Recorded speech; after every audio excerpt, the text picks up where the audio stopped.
todos, ¿verdad? Como señalé recién, la votación será el día 21 de noviembre. Además, se votará en el caso de la región de Valparaíso, en nuestra ciudad de Quillota, por tanto, consejero regional y para diputados. Acá, en esta parte del país, ¿no es cierto?, sería región de Valparaíso interior, no corresponde en esta oportunidad la elección de senadores, ¿ya? Por eso se va a elegir. Que nosotros vamos a votar ese 21 de noviembre, para presidente de la República, para diputados y para consejero regional. Vamos a tener 3 votos ese día, ¿ya? Ustedes han visto por la ciudad desplegado distintas propaganda, ¿verdad? ¿Cierto? El otro día me pasó una anécdota. Iba con mi hija, ahí en Avenida Condel. Entonces yo iba viendo los candidatos que están en la Valdejón Central, y de repente veo un candidato que me sonó conocido, pero no me sonó mucho político. ¿Saben quién era? Era Miguelito, el de Morandé con compañía, cuyo afiche estaba junto a las palomas. Fue bastante, después me reía yo, que en un comienzo pensé que era candidato también, porque mucha gente del espectáculo después ha derivado a política. Varios personajes de la televisión después han derivado a la política, Andrea Molina, por ejemplo, entre otros, ¿verdad? Etcétera. Entonces, en un momento dado pensé que Miguelito era candidato, ¿ya? No, pero está haciendo propaganda, ¿verdad?, a su función aquí en el Circo Antonio Luga. Bueno, don Eduardo Artés, candidato, profesor primario, candidato del UPA, Unión Patriótica, ¿no es cierto? Él se define como el único candidato de izquierda, ¿cierto? Defensor de los derechos del pueblo, ¿verdad? Un luchador popular de trayectoria, ¿no es cierto? Y como dije recién, el profesor primario. Marco Enríquez Ominami, este señor se le echan bromas porque le quedan gustando para hacer las elecciones, ¿ya? Me parece la 4ª vez que se presenta a candidato. Yo recuerdo que la primera vez que se presentó, Marco generó un interés bastante importante en esa oportunidad. Ya fue la primera vez que ganó el actual presidente, ¿ya? Y Marco Enrique estaba claro que en primera vuelta no iba a ganar, tampoco le iba a ganar a Piñera, ¿verdad? Pero en un momento dado se pensaba que él podía pasar a segunda vuelta, le iba a ganar a Eduardo Frei. Bueno, salió en tercer lugar, pero con una importante votación, ¿no es cierto? Fue su mejor momento político. Después, distintas problemáticas, ¿verdad?, críticas, incluso en el plano de sus actividades personales, ¿no es cierto? Lo han ido un poco debilitando, pero la verdad es que Marco Enrique, que antes fue diputado por esta zona, Marco Enrique fue diputado por acá, de verdad generó una novedad política que es bastante importante saberla canalizar y que después no se diluya. Yana Proboste, a cual tuve el gusto de conocer en persona en la UPLA. Ella es profesora de Educación Física, representante del nuevo Pacto Social, para muchos la exconcertación sin el Partido Comunista. Yana, verdad, fue gobernadora provincial, intendente regional, ¿no es cierto?, ministra, siendo ministra, hay que decirlo, tuvo una acusación constitucional, lo cual le valió una sanción de 5 años alejada de cualquier cargo público, ¿ya? Bueno, después regresa al ruedo y asume primero la candidatura de la Democracia Cristiana, el partido de toda su vida, y después posteriormente de este nuevo pacto social, que incluye a la Democracia Cristiana, al Partido Radical, al Partido por la Democracia y el Partido Socialista, es decir, la Concertación menos el Partido Comunista, ¿ya? Bueno, José Antonio Kast, para muchos de derecha a derecha o de extrema derecha, ¿verdad? Un hombre que originalmente fue miembro de la UDI, claro, Unión Demócrata Independiente, ¿no es cierto? Partido que surge al alero del régimen militar, ¿verdad?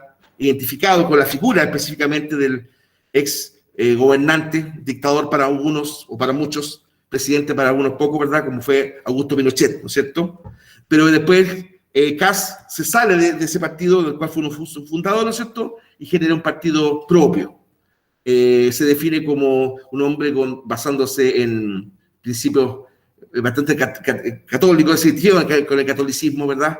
Kast en materia valórica bastante duro y no transa sus principios, y por eso es rechazado por mucha gente. Pero su discurso, que no ha variado hasta el instante, por lo menos no se percibe, le ha hecho tener más adhesiones. Es sabido, por ejemplo, a pesar de su catolicismo, el mundo evangélico está bastante identificado con el mensaje valórico de José Antonio Kast, del Partido Republicano. Franco Parisi, él tiene un fenómeno parecido al de Marco, pero con algunas variantes, ¿ya? Franco Parisi salta al ruedo, primero en un programa que con su hermano Antonino tenían, me parece, en TVN, justamente el espacio de los Parisi, que hablaban de economía. Después, Franco se lanza a su carrera política. Él dice distanciarse de todos los partidos políticos tradicionales y creó también su propio partido, el Partido de la Gente, ¿ya? Un partido bastante difuso. A veces, por ejemplo, se le tilda de un partido de derecha liberal, ¿verdad?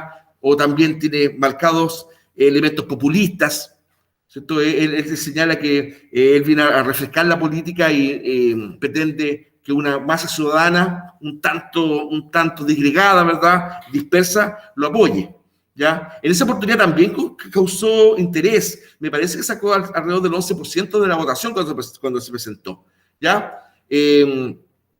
Bueno, no pudo, por supuesto, contra la expresidenta Bachelet, ¿verdad?, que se impuso con facilidad, ¿verdad? Y segundo salió Evelyn Matei. Pero Franco generó una novedad en ese tiempo, ¿ya?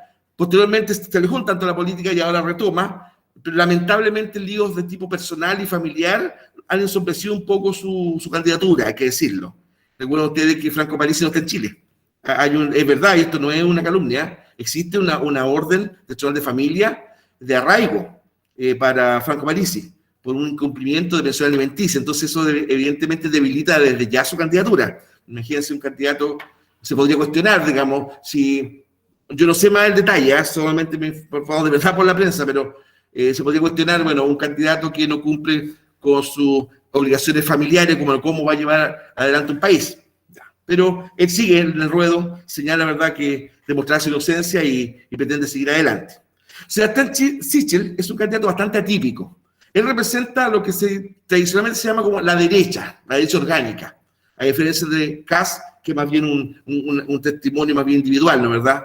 Él gana en una primaria en la derecha, se impone para muchos sorpresivamente, para otros no tanto, se impone como al candidato histórico de la derecha, que era Lavín, Joaquín Lavín, para muchos el candidato natural de esta oportunidad. Bueno, Joaquín Lavín pierde, Sichel gana, y ¿por qué lo hace distinto? Porque Sebastián Sichel, él era demócrata cristiano de origen. De hecho, él fue candidato a diputado por la democracia cristiana, es decir, el partido de Yasna, ¿ya?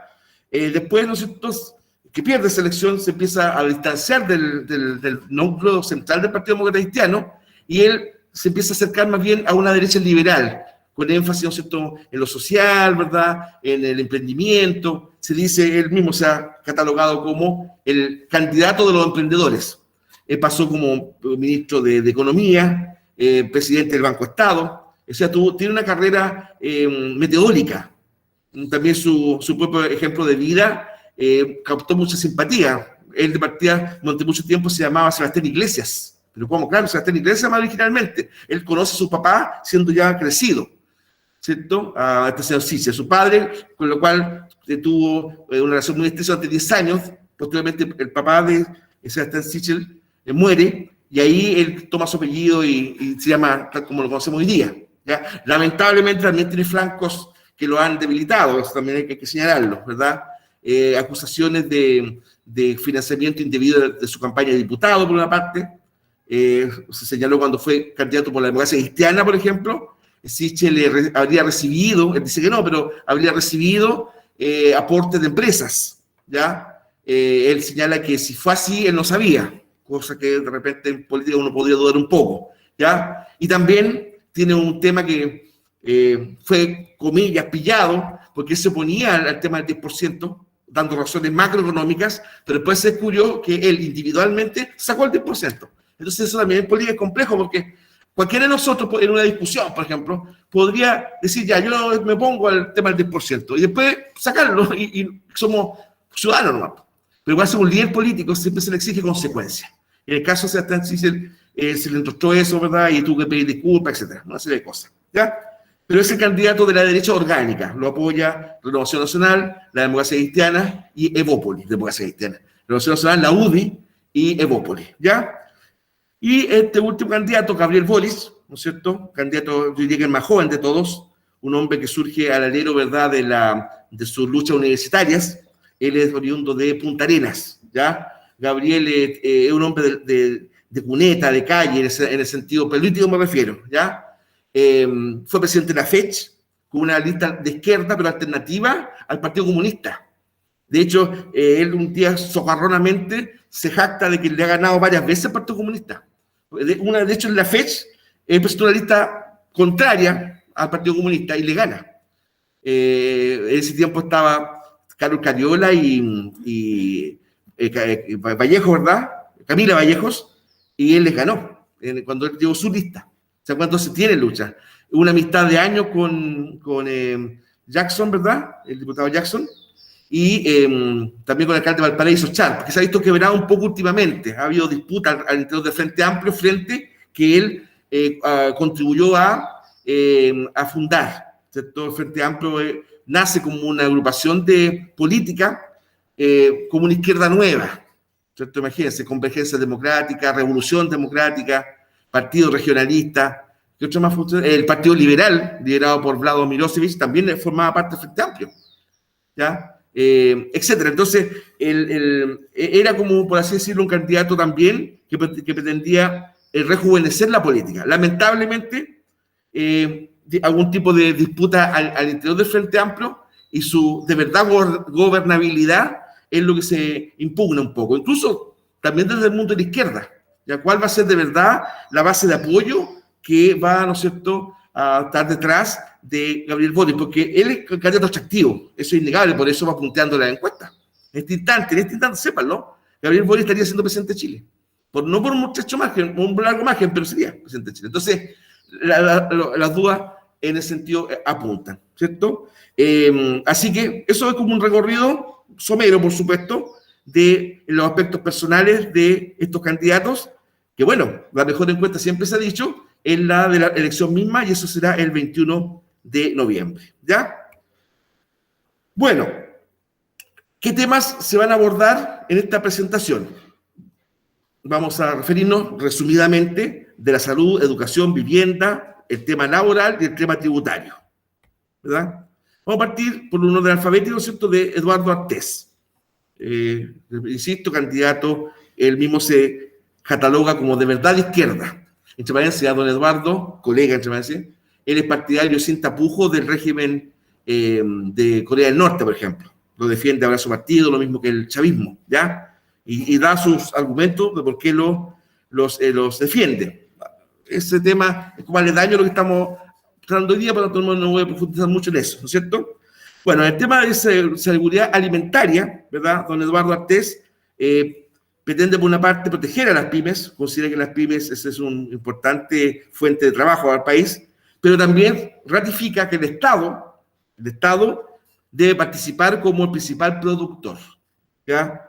Y eso claramente demuestra la ideología estatista de la Unión Patriótica y del propio Artés. En la mayoría de la izquierda, y sobre todo la izquierda más bien dura, ¿no es cierto?, no debería haber competencia o libre competencia o empresa privada como dueña de los medios de producción. El Estado, ¿verdad?, es el principal productor y el que debe distribuir los bienes de manera justa, ¿ya?, con un criterio solidario. Esa es la visión de la mirada desde la izquierda, ¿no es cierto? Bueno, en cuanto a la propiedad, la visión de propiedad, ¿verdad?, el Estado debe coordinar el sector público, el sector privado y el sector mixto, ¿no es cierto? El sector privado, para don Eduardo Artés, proteger la pequeña y mediana propiedad, ¿ya? Pero también, y esto es un punto que para muchos les causa cierto temor, ¿verdad?, él defiende la opción a la expropiación. Recuerden que todo Estado, en democracia incluso, tiene derecho a la expropiación, ¿ya? Es decir, es una propiedad tuya, por ejemplo, en un momento dado, bajo determinadas circunstancias, debe pasar a mano del Estado por un elemento más bien social, de seguridad o de interés público. El Estado tiene derecho a expropiártelo. Ya, lo que pasa es que en la actualidad, en el sistema actual de expropiación, procede un pago. El Estado, en el fondo, te compra tu propiedad. Lo que pasó acá, no sé si lo dije acá en este curso, me parece que sí, acá, ¿no es cierto?, con la construcción del camino, ¿verdad?, de la doble vía del camino, ¿cierto?, al cruce San Pedro, por ejemplo. Ahí evidentemente hubo que expropiar. Estamos hablando de quinta, estamos hablando, ¿cierto?, de lugares, ¿verdad?, de agrícolas, casas particulares, la entrada a una iglesia incluso, ¿ya? Entonces, no, ahí, si va a pasar un camino, evidentemente el Estado tiene el derecho a expropiar. Lo que sí siempre se discute, que la expropiación, ¿verdad?, se cancele al dueño, a los dueños, el valor comercial de la propiedad y no el valor estatal. porque el valor estatal es muy bajo. Usted vaya a un evalúo estatal, su casa, por ejemplo, tu terreno, ay, es bien poco, o bastante menos en relación al valor comercial. Entonces, de repente, antes de eso, cuando se hizo la rotonda de San Pedro, hace bastantes años ya, en esa oportunidad los quinteros de San Pedro lograron que el Estado les cancelara el valor comercial. Toda vez que, por ejemplo, no es lo mismo expropiar, ¿verdad?, una casa, etcétera, que expropiar una quinta, ¿ya? O un tema cultivable, porque hay un capital. No es solamente cortar árbol y pagar, no, pues el árbol implica una inversión de años en ese sentido, ¿se dan cuenta? Entonces, pero bueno, Eduardo Artés plantea que reivindica el derecho del Estado a expropiar cuando el caso lo amerita, ¿ya? También otro eje importante de Eduardo Artés es la independencia económica, política, planes a mediano plazo, ¿verdad? La independencia política y económica, ¿verdad? En algunos puntos dice, plantea, y esto ya estamos en polémica fuerte, porque, o sea, no conmigo, sino que más o menos en la discusión política me refiero, él plantea que es válido expropiar a los grandes grupos económicos. Estoy pensando en Cruzat, estoy pensando en Vial, el grupo Vial Larraín, ¿no es cierto? Lusic, el grupo Lusic, ¿verdad? El grupo Penta, etc. Entonces, imagínense, aquí señala Eduardo Artés, si llega a ser presidente, todas las propiedades, bienes, etc. Estoy pensando en cuentas bancarias, de verdad sería un terremoto económico, ¿eh? De esos grupos económicos que manejan la economía del Estado, o sea, hay que decirlo, pasaría a poder del Estado, ¿ya? Entonces, es un planteamiento bastante osado, bastante revolucionario, hay que señalarlo, ¿eh? Como estamos hablando de un hombre de izquierda, él defiende el sistema planificado central, ¿ya? La economía, para la izquierda en general, y sobre todo para esta izquierda, debe estar sí o sí en manos del Estado. No hay espacio para la empresa o propiedad privada. Y también, y es típico, ¿no es cierto?, de los países de este sello, estoy pensando en el estalinismo, en Unión Soviética, China, etcétera, potenciar la industrialización, ¿verdad? Generalmente los países de ideologías totalitarias desde la izquierda han logrado que sus naciones sean industrializadas. El mejor caso es la Unión Soviética de Stalin, ¿cierto? Alguien va a decir, ¿verdad?, que las fábricas y las industrias que llenaron la Unión Soviética se hicieron arriba de la sangre de cuantos rusos que Stalin mandó ejecutar, por ejemplo. Ya, tal vez es una visión tanto exagerada, yo no estoy diciendo que con Artés pase eso, ¿ya? Pero de que él concuerda que hay que estatizar y industrializar el país, eso está claro que es así, ¿ya? Evidentemente plantea, ¿verdad?, a nivel, ¿cierto?, económico, que la jornada laboral, ¿cierto?, sea de 40 horas semanales, lo cual más o menos es lo que tenemos hoy día. Para un empleador, ahí sería el matiz, ¿verdad?, uno como tope diario debe trabajar 8 horas, y son 5 días, ¿verdad?, en el fondo, 8 por 5, 40, que son las 40 horas que aparecen. Claro, uno tiene más de un empleado, sí, uno se puede pasar de las 8 horas, que mucha gente debe hacerlo por distintos motivos, necesidad familiar, ¿no es cierto?, o también por oportunidades que se va dando en la vida, ¿verdad? Sí, esto también es llamativo y positivo, diría yo, que don Eduardo dice que el sueldo mínimo de 600.000 pesos, ¿verdad? Hoy día estamos en 317, me parece, ¿cierto? Por ahí. Entonces, es bastante superior al sueldo mínimo que hoy día tenemos. Pero recuerden que, a ver, el sueldo mínimo, ¿verdad?, subirlo es un hecho. Ya, si toda la economía está en manos del Estado, es como comillas más fácil. ¿Por qué motivo? Porque si al empresariado se le sube al doble o al triple, si fuera ideal, ¿verdad?, el sueldo mínimo, podría ser un desincentivo a dar empleo. ¿De acuerdo? Entonces, por eso estos temas macroeconómicamente hay que manejarlos con cuidado, porque no es llegar y que se suba el sueldo mínimo, ¿se dan cuenta? Es que eso no afecte a la oferta laboral. Bueno, por lo menos es la excusa que se da. Ya, después en ámbito económico-sociales, ¿verdad?, también algunas transformaciones del impuesto, disminuir el IVA progresivamente, ¿cierto? Siempre se ha discutido si es válido el IVA a la cultura, por ejemplo. Que tú compres un libro, descargas un libro y día pago, y que tú tienes que pagar un IVA, ¿verdad? Impuesto de valor agregado, que lo pagamos todos al momento de comprar un producto, legalmente por supuesto, o contratar un servicio, tú pagas un IVA, impuesto de valor agregado, ¿verdad? Disminuir la carga impositiva de la población. Esto llama la atención, ¿ya? Porque cuando dice ahí disminuir la carga impositiva de la población, significa pagar menos impuestos. ¿Por qué llama la atención? Porque generalmente los países con gobiernos estatistas, la tasa tributaria es alta, no es baja. Bueno, aumentar la carga a los grandes grupos. Y ahí es donde viene la compensación. Que la gente, las personas de a pie, digamos, el ciudadano normal, pague menos impuestos, pero que sí paguen más impuestos los grandes grupos empresariales. Ya, pero si en la otra parte decía que los va a eliminar o expropiar, ¿cómo les va a cobrar más impuestos? Ahí tendría que contestarle un poco don Eduardo, ¿no, verdad? Y sobre todo, que las pymes paguen menos impuestos y, como dije yo, la población común, ¿verdad? En tema del trabajo, protección al trabajador, capacitar al trabajador y, sobre todo, otorgarle más derechos sindicales. ¿Qué existe? En nuestro país no hay ninguna traba para que en una empresa, en una institución, se forme un sindicato. Se puede.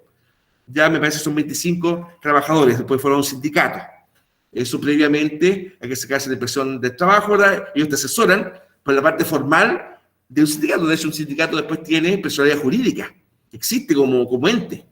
Y ahí tiene capacidad de negociación con la empresa, la cual debe reconocerlo. Una empresa no tiene la potestad de no reconocer a un sindicato, no, pues si el sindicato cumplió con la parte formal, ¿verdad? La empresa debe reconocerlo. Ahora, hay muchas prácticas antisindicales, ¿verdad? Amenazas veladas o abiertas de no formar sindicatos, pero si se cumple con la normativa formal legal, debe cumplirse el sindicato, debe aceptarse, me refiero. Bueno, en salud, reformar todo el sistema de salud, construir un sistema de previsión de salud, ¿verdad? Único, financiado por el Estado y el empleador, ¿verdad? En este caso, plantea don Eduardo Artés que no debería haber ISAPRE y FONASA, sino que solamente un sistema de salud estatal. O sea, desde ese punto de vista, las ISAPRE desaparecerían, ¿verdad? Claro, porque todo es mano del Estado.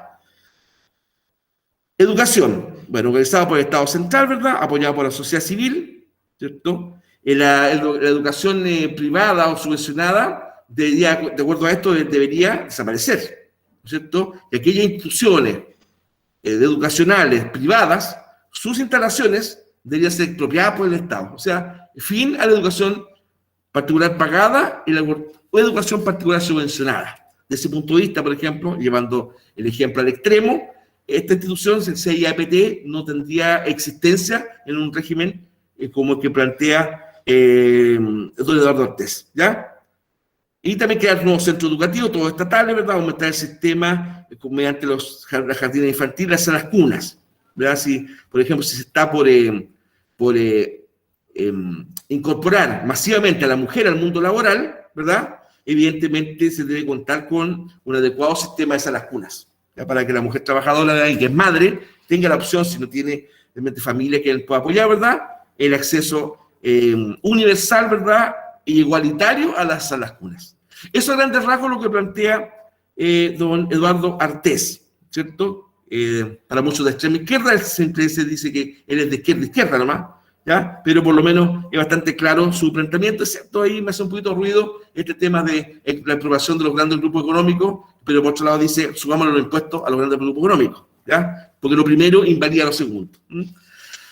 Don Franco Parisi, este caballero que desde Estados Unidos mira la elección, ¿verdad? Es como espectador y es al mismo tiempo protagonista, bien extraño el tema. En cuanto a la previsión y seguridad social, ¿verdad? Él va a hacer énfasis en las pensiones, asegurar que estas, es decir, las pensiones, no se perderán en caso de quebrar la aseguradora. Ya en ese fondo se asume que el Estado sería el gran aval de las aseguradoras de pensiones. En cuanto a presupuesto y tributación, trabajar y eliminar el IVA. Ahí concuerda, increíble, este señor Parisi es más bien liberal, ¿verdad? Pero en ese aspecto concuerda con Artés, que es de izquierda. Eliminar, ¿verdad?, el IVA en libros y medicamentos. Una discusión eterna, ¿ya? Que también, ¿no es cierto?, lo que uno pague por medicamento, ¿verdad?, sea un precio justo. Y una forma de contribuir a eso sería eliminar el IVA, ¿ya? ¿Cómo va a ser posible que de repente, no sé, pues en una farmacia no de cadena, estoy pensando en la Ecofarma, estoy pensando mejor, doctor Simi, igual es cadena, pero bueno, ahí como actuó. Esa farmacia más pequeña, ¿verdad?, es un fármaco idéntico a las farmacias de cadena, cuesta un tercio, por ejemplo. Entonces eso regularlo, ¿se dan cuenta? El mercado funciona por una cosa, sí, por supuesto, funciona. Y muy bien para algunas cosas. Pero este tema donde está vinculado a la vida de las personas, evidentemente sea del color que sea, evidentemente implica una regulación. No puede ser que una caja, ¿verdad? Disculpe que la agarre, pero es que el ejemplo que tengo. Ahí en la Ecofarma te cueste 3.000 pesos y en la Cruz Verde te cueste 25. Y es lo mismo, pero que de verdad es lo mismo. Ya, entonces, ¿cuál es el tema? Especulación, ¿verdad? E intento de monopolio, ¿verdad? Bueno, el autoendeudamiento a partir de fondos previsionales, ¿cierto? Es decir, que en un momento dado, ¿verdad?, la persona pueda contribuir a incrementar sus fondos previsionales. Yo lo asocio a la cuenta 2. Usted sepa que en la ISAPRE, en la AFP, perdón, usted tiene acceso a aportar más del valor legal, ¿ya? Claro, usted puede hacerlo, la verdad es que nadie lo hace, nos falta no sobra, digamos, pero falta. Pero, claro, tiene acceso usted a abrir una cuenta 2, que es una cuenta de ahorro sujeta a todos los temas de intereses y tributarios, ¿verdad? Bueno, ahí nosotros sería como algo obligatorio, ¿no es cierto? Y ahí hace ruido porque si este señor está por la libertad económica, obligar a que todos tengamos cuenta 2 es medio complejo, sobre todo los sueldos bajos, ¿ya? Bueno, disminuir el impuesto específico de los combustibles. ¿Para quiénes? Para el usuario común. Se mantiene para grandes empresas mineras, ¿ya? El impuesto específico de los combustibles lo creó la dictadura, ¿verdad? El año 85, a raíz del terremoto del 85, ¿cierto? Se señaló, ¿no es cierto?, que para poder, ¿no es cierto?, recuperar, reconstruir caminos muy dañados por el terremoto, sin duda, era necesario ese impuesto. Ya, pero ocurre que han pasado muchos años, y especialmente en el gobierno de don Ricardo Lagos. Ustedes saben, las principales carreteras se entregaron a concesionarios, tanto en la área metropolitana, con el famoso TAC, ¿verdad?, las circunvalaciones, como las carreteras, los peajes empezaron a aumentar, etc. Entonces, ahí está la eterna discusión. Si ese impuesto nace con el fin de reconstruir los caminos dañados, entonces, ¿por qué se permitió tan abiertamente concesionar cuánta carretera existe? ¿Se dan cuenta? Incluso a veces saltándose en la ley, porque por ley, fíjense, ¿saben usted que por ley, entre dos lugares, tiene que haber un camino? Si va a existir un camino pago, también tiene que haber un camino libre. Pero ocurre que eso no pasa. La gente, por ejemplo, de Quintay, puede ser un pueblito chico ahí cerca de San Antonio, ¿verdad?, alega que para llegar a su pueblo, ¿verdad?, el único elemento, ¿verdad?, viable es pagando el peaje. Porque existe otro que es de tierra, que se hace tremenda vuelta, e inseguro, ¿sabes? Entonces, a veces, por ejemplo, existe esa complicación. Bueno, señala, ¿verdad?, señor Paricio, ¿cierto?, que eliminar el tema del impuesto a los combustibles. Pero para las grandes mineras, mantenerlo. Las grandes mineras, ¿cierto?, como hablamos en el caso anterior, ¿verdad?, que contaminan, etcétera, el tema ecológico, a ellos mantener el impuesto de combustible. Y además que, imagínense, pues de repente su maquinaria, etcétera, pueden en un momento dado ser un factor de daño a los caminos. Después, disminuir el gasto público, eliminar cargos innecesarios. Yo creo que este es un tema que cualquier persona va a apoyar. Generalmente siempre se señala, ¿verdad?, que lo deseable es un Estado, pero más pequeño, pero más eficaz. En la administración pública, a veces, por ejemplo, sobre todo en los países de tipo estatista, hay una hiperpoblación de trabajadores y trabajadoras en el sector público. Claro, porque ser estatista, ¿no es cierto?, tiene más herramientas para crear más cargos, es lógico, ¿verdad? Años hace decía que en la Unión Soviética, por ejemplo, en pequeños pueblos de la estepa ya, un correo que podía ser atendido por una persona y con una persona que hacía el aseo, tenía 6 o 7 dependientes. En circunstancias que un pequeño correo, ¿verdad?, de esa época. Entonces, eso se llama a veces, por ejemplo, una hiperoferta laboral de parte del Estado, lo cual es mala, porque a la larga todo eso es costo. Es costo. ¿Por qué entonces no se ha eliminado? Porque el despedir gente, independiente si sean útiles o no, genera un costo social y también un costo político para el gobierno que lo haga. Porque claro, imagínense, por cada funcionario hay una familia detrás.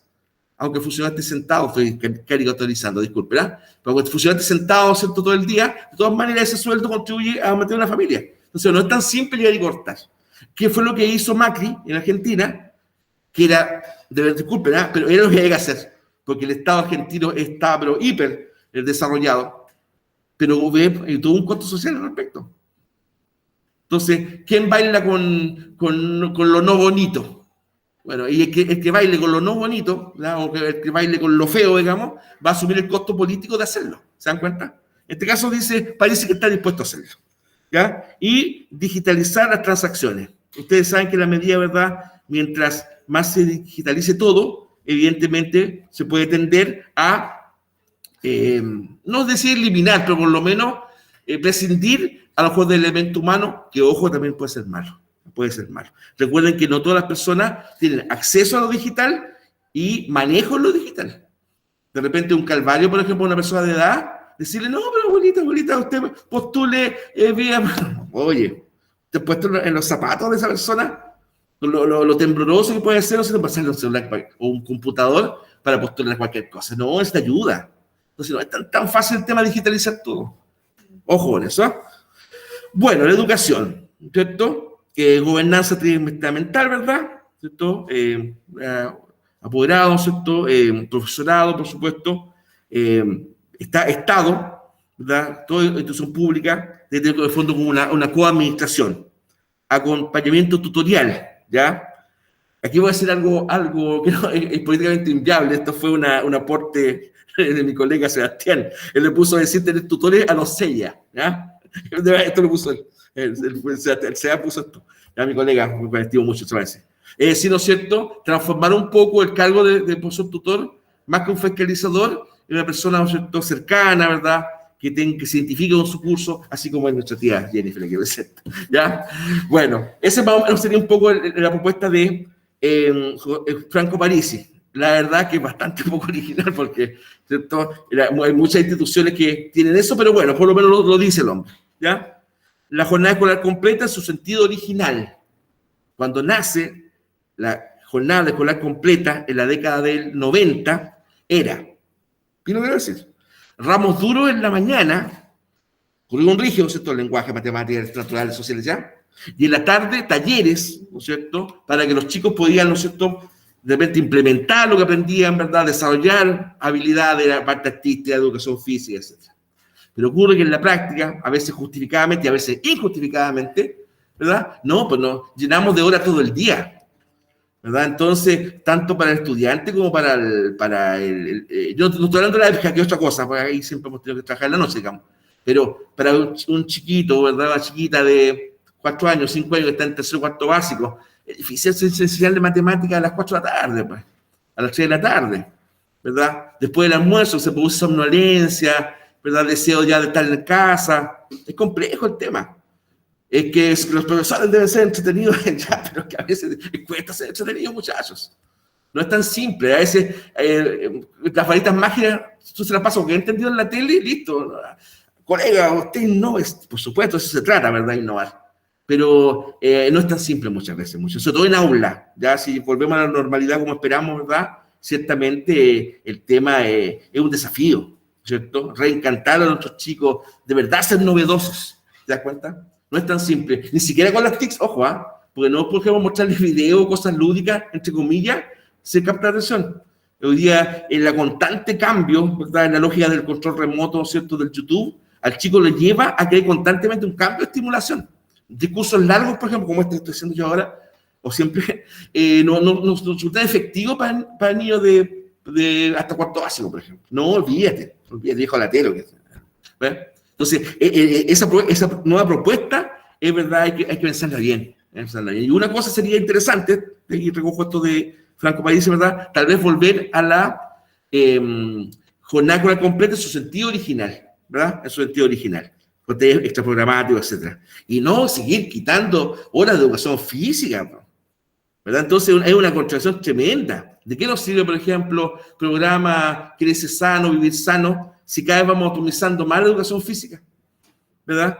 Entonces, ¿qué queremos? ¿Verdad? Que los chicos no ya están aburridos, toman que el celular, como hacemos muchos, realmente, ¿no? ¿Ya? Eso alarga un suicidio como país. ¿De qué nos quejamos de la obesidad infantil, verdad? Si estamos eliminando esos espacios. Ya, hoy día es entendible por la pandemia, ¿no es cierto? Pero si volvemos a la normalidad, ese tema es replantearse, no puede seguir tan atrofiada nuestra educación física, ¿verdad? no puede ser. Y hasta se llegó a plantear como eliminarla como obligatoria, transformarla en un ramo optativo. Ese y otros ramos más. Bueno, también en el tema de salud, Franco Parisi dice un sistema único de fichas electrónicas, mejor transferencia de información, ¿ya? Eso eliminar, ¿verdad? Apunta las filas, ¿no es cierto? En los consultorios, etcétera. Programa de salud diferenciado a nivel regional.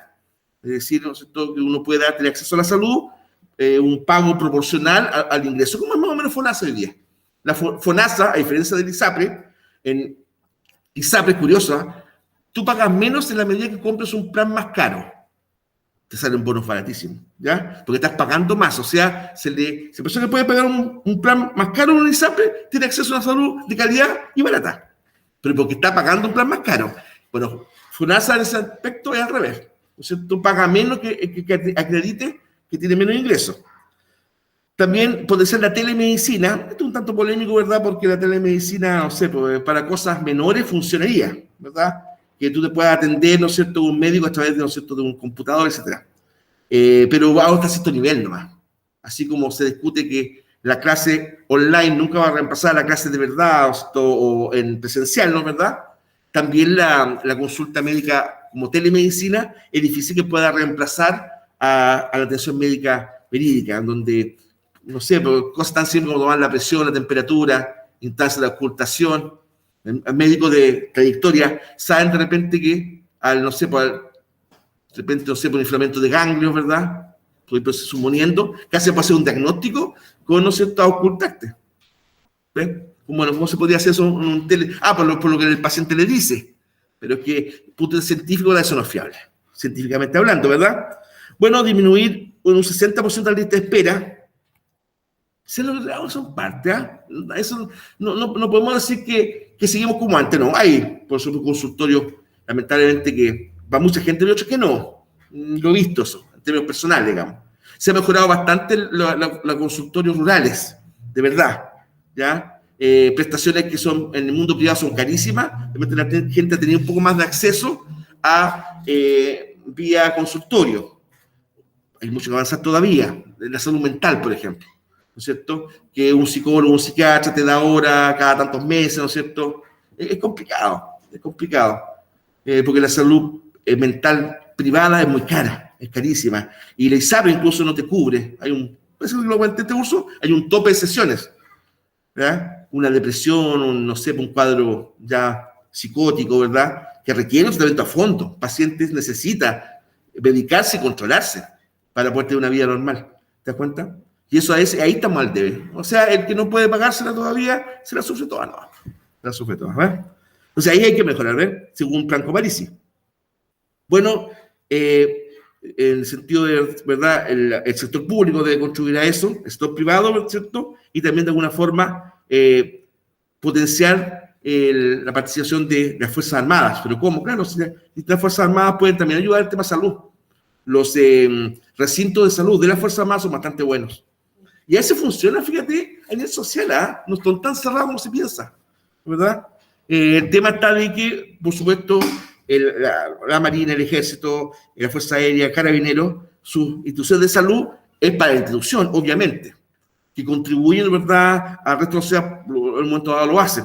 Hoy día uno puede ir a tratarse al hospital naval, por ejemplo, pero ahí actúa como hospital privado, ¿sí? Tú puedes ir a tratarte al hospital naval, ¿sí? Perfectamente, luego antiguamente. Pero se te cobra como hospital privado, lógico. Bueno, también con Franco Parisi, ¿verdad? La libertad de conciencia, poder negarse a realizar algo. Realmente ahí el tema de fe, ¿verdad? Un joven, ¿verdad? Voy a decir una religión al azar, ya, Testigo de Jehová, por ejemplo. Fíjense que hoy día es ilegal llevarlo a hacer a la fuerza de servicio militar, por ejemplo. ¿Ya? Basta que acredite que pertenece a una iglesia cuyo credo, ¿ya? Y mandamientos de la iglesia le impida, por ejemplo, el servicio militar. Bueno, de hecho, hoy día es voluntario, pero, o una recluta forzosa, ¿verdad? Es el tema de conciencia. O supongamos, vamos a suponer, independiente del acuerdo que tengamos del tema en sí mismo, pero ¿qué pasa, por ejemplo, si en una clínica que está como institución es partidaria de las 3 causales del aborto legal? Son 3, ¿no es cierto? Inviabilidad del feto, peligro de vida de la madre, ¿verdad? y se me olvida. El caso de violación, ¿no es cierto? Ya, esas son las 3 causas legales hoy día. Pero ¿qué pasa si un médico de formación católica, pongámosle, tradicional, ¿no es cierto?, siente que si realiza ese aborto va contra sus principios? Legalmente hoy día podría negarse la objeción de conciencia, claro, se podría negar, ¿verdad? O un médico de credo cristiano, por ejemplo. O también un médico testigo de Jehová. Ustedes saben que la iglesia testigo de Jehová, ¿verdad?, siempre pone reparos al tema de la transfusión de sangre, por ejemplo. ¿Ya? Un médico, ¿verdad?, que profesa esa fe, bueno, de acuerdo a esa mirada, ¿verdad?, no podría ser transfusión de sangre. ¿Te das cuenta? Entonces, hay una objeción de conciencia, ¿ya? Puede negarse a realizar algo.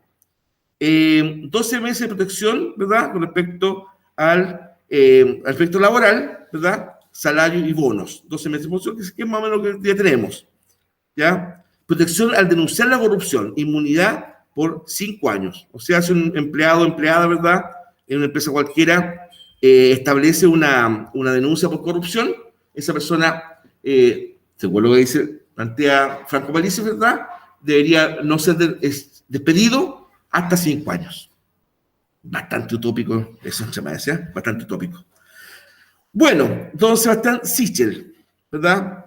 Insisto, el candidato de... No es Vamos por Chile, Chile Podemos Más, algo así, Chile Podemos Más, pero es parecido, ¿ya? Mantener el FUGAPE, de ahí al lado que lo que es el FUGAPE, Fondo de Garantía para los Pequeños Empresarios, claro, pues de la mirada de derecha, ¿no es cierto? El énfasis, ¿verdad?, ¿cuál es? El tema del, claro, de empresa, emprendimiento, creatividad, empuje individual. Siempre un candidato de derecha, si es consecuente con sus ideas, ¿verdad?, te va a poner punto en eso. Elevar presupuestos a programas de proemprendimiento, como la Corfo, Cercotec, FOSIS, ¿cierto? Bueno, de hecho, Sichel tuvo en esa labor al ser presidente del Banco Estado. Sepan que el Banco Estado, ¿verdad?, junto con la Corfo, son las instituciones que más financian proyectos privados, ¿verdad?, comunitarios, con el capital, ¿no es cierto?, para poder llevar a cabo su negocio, su microempresa, ¿ya? Potenciar el desarrollo de las pymes focalizadas, ya, pymes, ¿verdad?, en un área específica, en desarrollo e investigación, ya, promover el desarrollo sustentable.